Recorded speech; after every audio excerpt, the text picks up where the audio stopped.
Bonjour à tous, je vous retrouve aujourd'hui pour vous faire découvrir un tout nouveau tarot de chez Arcana Sacra, donc le tarot Edgar Allan Poe de Rose Wright et Eugene Smith.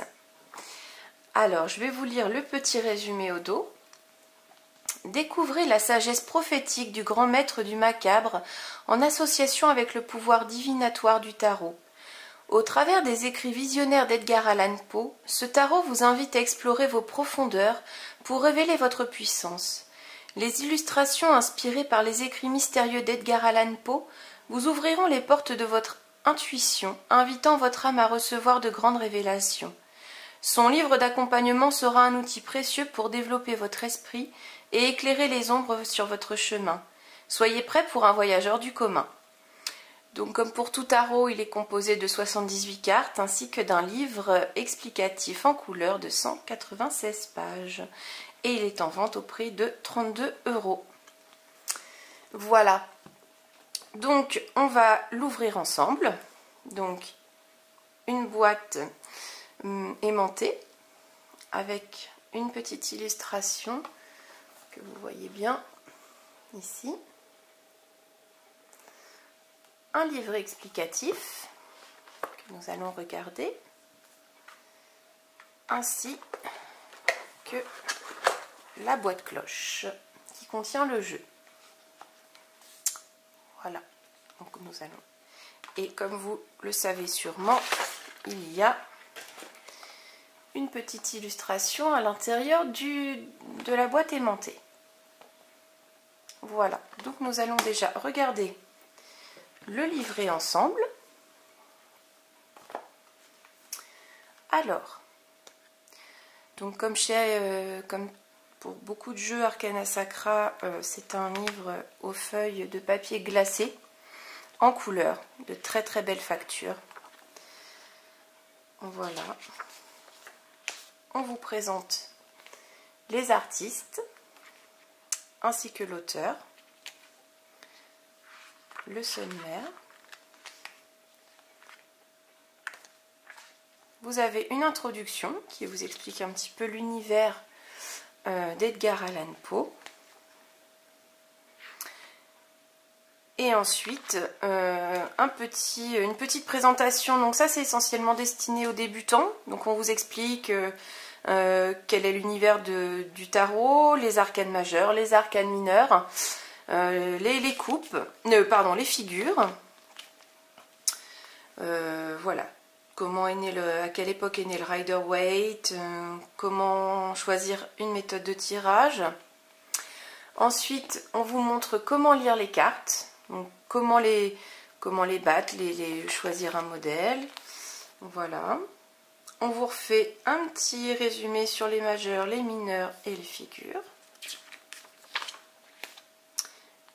Les méthodes de tirage. Donc là, on n'a pas de schéma, mais on nous explique comment faire. Quelles questions éventuellement on peut poser. Et ce que je trouve très très bien fait, qu'on ne retrouve pas dans beaucoup de tarots, c'est qu'on nous explique certains nombres. Donc, parce que ça peut apporter beaucoup de choses, notamment pour ceux qui utilisent la numérologie, mais des informations. Donc, par exemple, l'As, c'est les nouveaux départs, l'énergie, le pouvoir. Donc, ça va de l'As au 10 et ils ont inclus le 11, le 22 et le 33. Voilà. Je ne sais pas si vous voyez bien. Ensuite, il y a une présentation donc des arcanes majeurs.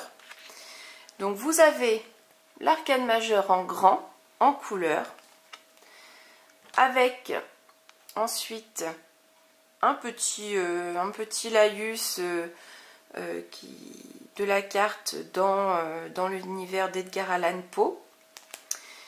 Et ensuite une explication divinatoire avec ce qui est très bien fait, la signification de la carte à l'endroit et en renversé. Donc tout ça pour chaque arcane majeur, mais également pour les arcanes mineurs. Donc chaque arcane de la majeure à la mineure est traité de la même façon, et ça c'est vraiment très très bien. Donc ça peut aider les débutants. Ah oui, et donc oui, effectivement, il y a quand même des modèles de tirage, pardon, à la fin. On vous remontre certains tirages à la fin du livre. Voilà. Alors j'ai testé le tirage d'un rêve dans un rêve, et je peux vous dire, pour ceux qui font des rêves un peu prémonitoires ou qui ne comprennent pas bien le sens, mais je peux vous dire que ça marche extrêmement bien. Donc je vous le recommande, ce tirage. Voilà. Il y a quand même plusieurs modèles, hein. Voilà, et la conclusion. On va passer aux cartes. Alors, une très belle boîte de cloches, très solide. Ah, la petite illustration à l'intérieur, qui est l'illustration d'une des lames. Le dos des cartes, donc des corbeaux, avec un œil dans le bec. Je trouve vraiment très très bien fait ce dos de deck. Et le petit scarabée qui illustre les pentacles dans le jeu. Voilà. Alors c'est parti. On va commencer. Alors, le fou, le magicien, la grande prêtresse, l'impératrice, l'empereur, le hiérophante, les amoureux, le chariot, la force, l'ermite, la roue de fortune, je la trouve vraiment très très belle celle-ci, la justice, le pendu, la mort, la tempérance, le diable. Je la trouve vraiment rigolote celle-ci, avec le chat au-dessus de la tête de cette pauvre femme morte. La tour, vraiment magnifique, avec cette lune de sang derrière. L'étoile, la lune, le soleil, le jugement, le monde. Et donc nous passons au bâton. Donc l'as de bâton, le 2 de bâton, le 3, le 4, le 5, le 6, le 7, le 8, le 9, le 10 de bâton, le valet, le cavalier, la reine de bâton, le roi. Ensuite nous passons aux coupes. Celle-ci vraiment je la trouve très très poétique, je la trouve très très belle. L'as de coupe, le 2 de coupe, le 3, le 4, le 5, le 6 de coupe, le 7, le 8 de coupe, le 9, le 10 de coupe, le le valet de coupe, le cavalier, la reine et le roi de coupe. Ensuite, nous passons aux épées.